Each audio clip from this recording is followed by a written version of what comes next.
It's time for another special edition of Litter Media Live. I'm Dan Ramey, and with me is the new head football coach of Chillicothe High School.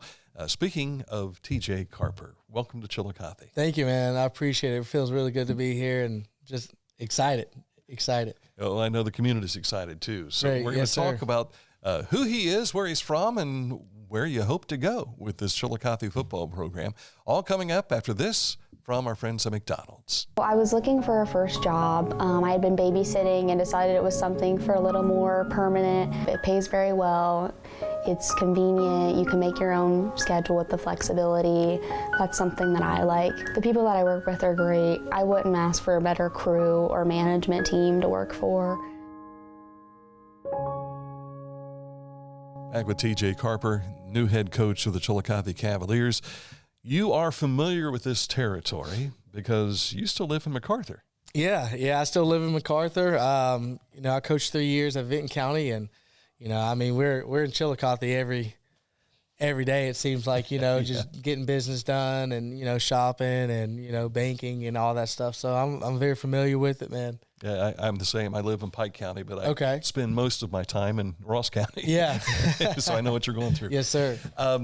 You come here from Zanesville, but that was one season. You spent 3 years with the Vinton County Vikings. Yes, sir. Yep. You're succeeding someone who has a great history in his college career and his coaching career in the high school level, speaking of Scott Bartholomew. You've been influenced by him just by watching him at work, right? Yeah. Actually, when I took the Vinton County job, it was, the Bartholomews, and I think at that time he was at Bloom Carroll with his son, and they had a role and they had it going on, man. But I look at a guy, if I wanted my career to go the way that I wanted to go, I would want it to go just like Scott's, and I believe everything that he's done and believe everything that he's about. He coaches ball and just a leader of men, you know what I mean? A leader and wants to guide the kids and make sure that they do the right things. And our philosophies are the same, you know what I mean? Like I'm about loving the kids up. I want to make sure that, they're taken care of, but I also want to have that tough love, to get them through some adversity, to make sure that they can overcome things in their life that they have to overcome in order to be a great person, and I look at Scott and I think that all those qualities are the same qualities that I have, so, and I feel like he's had his career had taken off, Westfall and places like that. And you look at the success that they had when he was there. And like I said earlier, it's good to see them getting back to those ways of winning and things like that. And it's just, I'm a big, history buff guy anyways. Like I look at trends, I look at things that other coaches have done and try to fit it into my philosophy. And, and there's a lot of things that he's done that I would like to try to mimic too. So, yeah. You're in a long line of coaches. And the reason I say long line of coaches is because there for a while it seemed like every other year through the history that takes us back to 1898, wow. Chillicothe was changing coaching staff. Yeah. But here in recent years, the John Signs, Bill Trent, and Ron Hinton, Bill Dennis, Bill Davidson, all those guys have been able to be here for enough years to make an impact. Yeah. And I think that's what makes Chillicothe so attractive. Yeah, it is, man. You look at all those guys, and they're all Hall of Fame guys, and it's just to be a part of that is great, and I want to live up to the expectation of being great. And I want to be here for the kids. I want to make sure that I can do the things necessary for them to be great, and implement things that they can take, not only on the field, but, to the classroom, to the community, to their lives after high school, moving on and doing things in their life and having successful careers. And, so that's the kind of coach that I want to be, and I feel like that's the kind of coach I am. A lot of guys that I've coached in the past reach out, text me, call me. I had a couple guys write letters to me, just thanking me for, being in their life and trying to, do things to help them elevate, and elevate their life, So I just want to be a teacher of life, man, and I want to learn. I want to be a teacher of life, and I also want to learn. I don't know everything, but I want to know everything. So I want to go out and I want to do the things necessary to make myself a better person too. So, we're all in it together, man. We're all human. We're going to make mistakes, but I just want to be a guy that can, motivate and encourage and just uplift, and be a positive influence. You are a graduate of Marshall University. Mm-hmm. Jimmy Skinner was at Marshall. Great guy. Yeah. Did you guys play together, or were you? No, so he graduated 2 years before I got to Marshall. I think he graduated maybe 2000. I want to say 5 or 4, maybe 3 years older. But I got to Marshall in 2008. How I hooked up with Jimmy is we both coached for Luke Salmons, and Jimmy coached for Luke in Lawrence County, Kentucky. And they had a great ride there. They always talk about, I think he put something on Facebook the other day. They was 0-10, like their first year there. And the next year they went like 13-1, made the state semis and, got it turned around. And he's just always been a guy that, that Luke trusted and Luke, reached out to confide in, and when Luke took the job at Calvin Midland, I went with Luke. And that's how me and Jimmy kind of got together. They would always talk and he'd come over and meet and stuff like that. And I just kind of built a relationship with Jimmy there. But, he's a former Herd brother and we try to stay tight.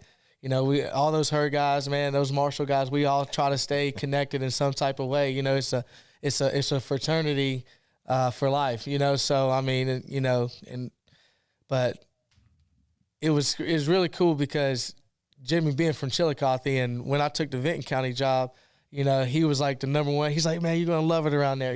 Like got some kids around there that will play hard for you. And I'm from Chillicothe, and they had some good kids there, and it could be great. So he always talked about just the community. You know what I mean, and what it was like whenever he was playing here. And he said it was great. Everybody treated him great, and he expects everyone to treat me great.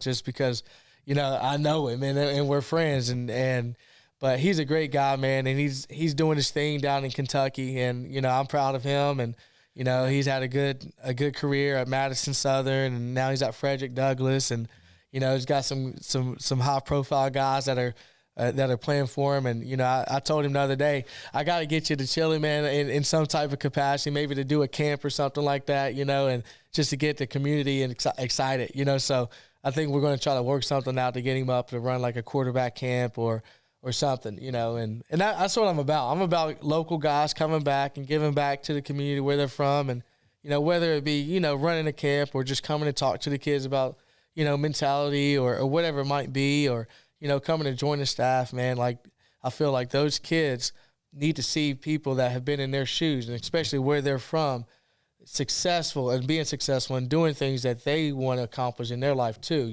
so it's important, and I'm going to do everything in my power to do that. So, but Jimmy's a great guy. And Chillicothe Hall of Famer is Jimmy Skinner, but so is Brad Bates. Yeah. And the reason I bring these two up is they both have that Marshall connection. And I wondered if you had heard of Chillicothe prior to meeting these guys at Marshall. Yeah, I did. And coaching with Luke and knowing Jimmy, that's what it's about. Chillicothe. And there's a sense of pride that Jimmy always cared about it. Carried himself about it with Chili. And it's always like, well, I'm better than you. You know what I mean? Like I'm going to outwork you. So that's the kind of mentality that he had, and he just talked about it all the time. So, it's good to just finally actually be here, knowing that there was once a pipeline from Chile to Marshall, and not too long ago. So, we can get back to those days, and that's what I plan on doing, is helping these kids do that. And with the power of my other Herd brothers that came from here, Brad Bates, Jimmy, there's a couple other ones too. I like, what's funny is when I first took the Vinton County job, we came over to eat at Roosters, and I had on a Marshall hoodie, and I think Ohio State was playing, and this guy walked. I can't remember his name, but he walks in. He's like, "Go Herd." I look around. I'm like, we're in here in a sea of red, and I hear "Go Herd," You know, so, and he looked up, and I got to talking to him, and he was an alumni from Marshall, and he's like, I love it there. You know, we go back every fall for the Memorial game, and, you know, he's like, that's just, you know, it's just something about that brotherhood, that you know, that family from Marshall, man. So, and Paint Valley grad, Bo Blankenship is down there. Yeah, Bo Blankenship is down there right now. So, you know, and I actually talked to Bo. He was working out in at AP Prep right before he went down, you know, and I told him, I said, man, I played at Marshall. You're going to love it. You know, you're going to go down and you'll do great things, man, as long as you keep your head on straight and grind and work. Coach Huff is going to give you an opportunity. And he's like, man, I really appreciate that, you know, and just – not really knowing anybody from Marshall, you know, we got to talking about some things, and it was just a great conversation that we had. So, you know, and I wish him nothing but the best, you know, and I think he'll be one of the greats that's there, you know. You were named head coach this past Monday. Mm-hmm. Tuesday, did you get a chance to meet the kids? I did. So I came in on Tuesday, had just a little meet and greet with them. You know, I wanted them to see me. I wanted them to see my family and everything, and I like to do that before I meet the coaches. You know what I mean? I just like the kids are there, you know, so I set that up and just wanted to let them know that I'm here for them. You know, I'm here. I have their back with whatever it might be, you know, football, life, school, whatever it might be, I got their back, you know, and that my family has their back, you know. So my wife, she's a big part of what I do and a big part of what we do, and, you know, and being close to home now, she can be a part of that, you know. So my kids, they're always around it. My son, he wants to run around, and the football players will be his best friends, you know, like that's what he looks up to. You know, my daughter's the same way. They just want to be a part, and they just want to see dad and, you know, and just be around. So, you know, and that's really what that meeting was about, was, you know, to talk to them about who I am as a person, what I believe in as a person, and what I believe in as a coach. And, you know, like we was talking earlier about, you know, top 10%, 80%, and your bottom 10%ers, you know, and I told them the same thing. I want you guys to all be top 10%ers. I want you guys to buy into doing things the right way, and then going out and recruiting some 80%ers to be top 10% guys, you know, and holding them accountable and moving the program in a positive direction, you know. So, you know, I'm going to bring a lot of energy, a lot of effort, you know, to it. And I wanted them to know that, you know, that's me as a person. You know, I want to do things the right way. And sometimes the right way may be the hard way, you know. But if we can find an easier route to get to where you want to be in your life and be successful as a football player or whatever it might be, you know, then we're going to take the easier route. But we got to do some hard things, you know, in our life to get to where we need to be. I know you'd like everyone to be all in on day one and accept what you're wanting to do. That helps the plan. Yes, it does. Yes, it does. But I'm sure you've had some of those that test the system. Yeah. And you hope that they come around. Mm-hmm. But I got a feeling you're one of those coaches that says, hey, if you're not on this train to ride and to help us, right, you're not going to be a part of the train. Right. Yeah, you're not going to be a part of it, you know. And I'm a guy of second chances. I really am. You know, I was given a second chance, you know, and that's how I ended up at Marshall, you know. But I'm a guy of second chances, and I will help a kid do whatever it is that he needs to do to get himself right or herself right. You know, I'm all about that, and I'm a big relationship kind of a guy. But I'm also a guy that doesn't, you know, take any bull crap, you know, and it's got to be done a certain way. It's got to be done a set way, and you got it here. And it's about the team. This is not about you. This is not about you as a person. This is going to help you become a better person. If you buy into what we're trying to preach here, what we're trying to build here, the culture that we're trying to establish, you know, this will help you in the end. You will become who you want to become, you know. And if you haven't became that yet, later on in your life, you may look back and say, I remember Coach Carper told me this. You know, I remember Coach Carper tried to get me to be this way. I think I'm going to do that now. I think I'm going to make that change. I think I'm going to put myself in this position to make myself better. You know, and I'll talk about productive discomfort a lot. You know, there's things that we do that are hard that we don't want to do. You know, and it is like, and you got to put yourself through that at times to make yourself a better person, you know, and transform and to elevate your life. you know, and I talk to my kids about that. And if they, you know, and if they can't do that, you know, ultimately they're not buying into the team mentality, you know, and I want everybody to buy into the team mentality. I want everybody to be a part of this family, you know, so it's, but it's a thin line. It really is. You know, it's a thin line that you have to walk between relationships and also disciplinarian. You know, you can't be too lax, you know what I mean, in your discipline. And you can't be too chummy. Right. So there's a thin line, man. And, you know, and over the past years, I've let guys, you know, on my teams go. I've let really good players go.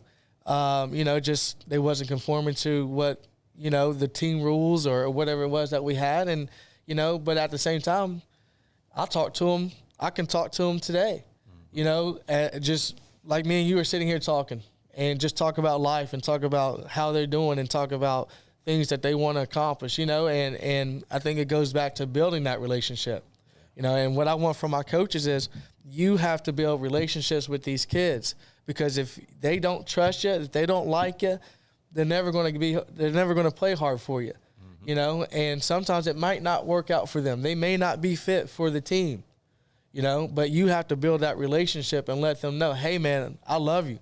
I think you're a great person. But right now, there's some things that you got to fix for you to be a part of this team. And if you can fix those things, then you can be a part and you can be great. And then that's when you start to see some of those guys that are on the fence that are doing some knucklehead things. You start to see some of those guys buy into the message that you're preaching because you're giving them hope. You know what I mean? You're building that relationship with them. And they probably never been talked about like that. They probably never had somebody tell them, hey, man, you can be great, and been hard on them at the same time, but at the same time loving them up. You know, so that's where that tough love comes in. And you can find some really good kids that can do really good things for you and that can do really good things in their life. I've known a lot of them. You know, there's a couple kids that I've had that played for me at Vinton County, at Cavill Midland, that were just straight knuckleheads. You know, and we had to get on them, and they've changed their life. And, you know, there's a kid right now playing football, college football, and doing a great job that I've had that, you know, at the beginning it's like, man, I don't know. I don't know about this guy, man. Like, he just can't get right, it seems like. But as I built that relationship, as I took him in and just molded him and helped him understand, like, hey, man, like, you gotta do the things necessary to make yourself a better person. This is not just about football. This is about your life. This is about you being successful after this.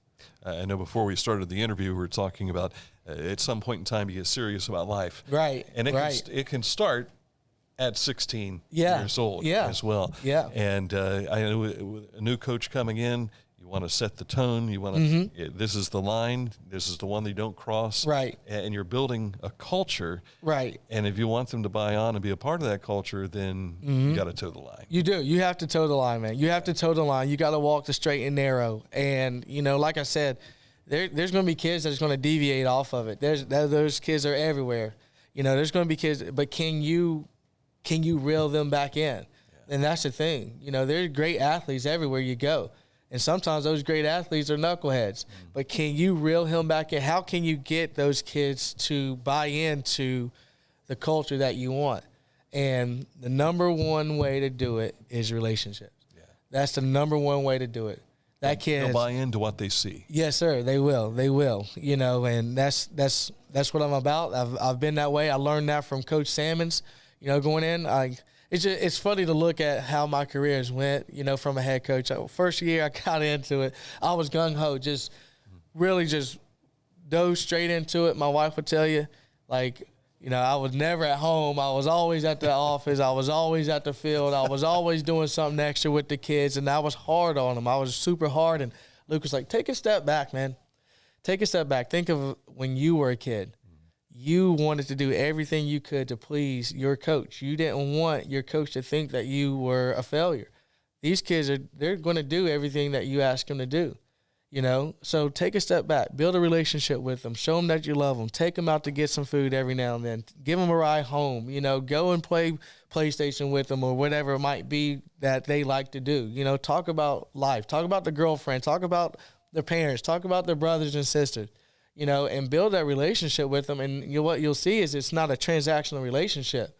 You know, they're like, it's not like I was early in my career, I was trying to get production out of them. You know what I mean? Like, what can you do? What can you do better? How can you get what? And it was always about doing more. You know what I mean? And just staying hard on them. And a lot of kids, they were just like, man, that's just too much. Yeah. You know, and they kind of bucked back. So those kids that was off the line, that wasn't toward the line, they were even further off the line because, you know, I was too hard on them and I demanded so much from them. But when I took a step back and really evaluated, like, hey, man, like, yeah, I don't know anything about him. You know what I mean? Other than that, he plays football for me and he's going to be a college player. You know, and so I take a step back and just looking at myself in that way after I talking to him was like, that was probably the best conversation I've ever had. And he wasn't hard on me. You know, he said, I'm not going to micromanage you, but you'll figure it out. And, you know, and, you have to find your way. Yeah, you have to find your way. And that's one thing I appreciate about Luke is he let me figure things out on my own. He guided me and never really, you know, was hard on me about it, you know, just told me like, hey, try this, try that, see how that works out for you. If it don't work, then we can find another way to make it work, you know? So it was great. And that was the best advice that I've had. So if there's any other coaches out here that's listening, man, the best advice that I have is, you know, be a relationship kind of a guy. Get to know your players. Yeah. Get to know them, know who they are, know their families, know everything about them and just, you know, love them up. And then when it's time to be tough, they're going to listen to you.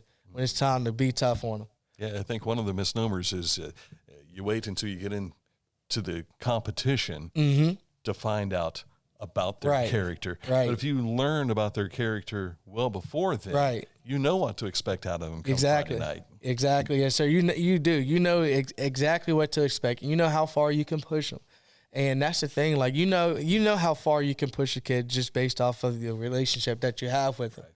And then when you find that tipping point, then you know how to motivate them, you know, because you're not going to go over that tipping point. You're going to push them to that point, you know what I mean? And then you're going to find, okay, I can get this out of him. Yeah. This is the most I can get out of him at this point in time in his life, you know, before he actually breaks. You know, and you hear a lot of coaches talk about breaking their kids and stuff. Like, I'm not a believer in breaking them.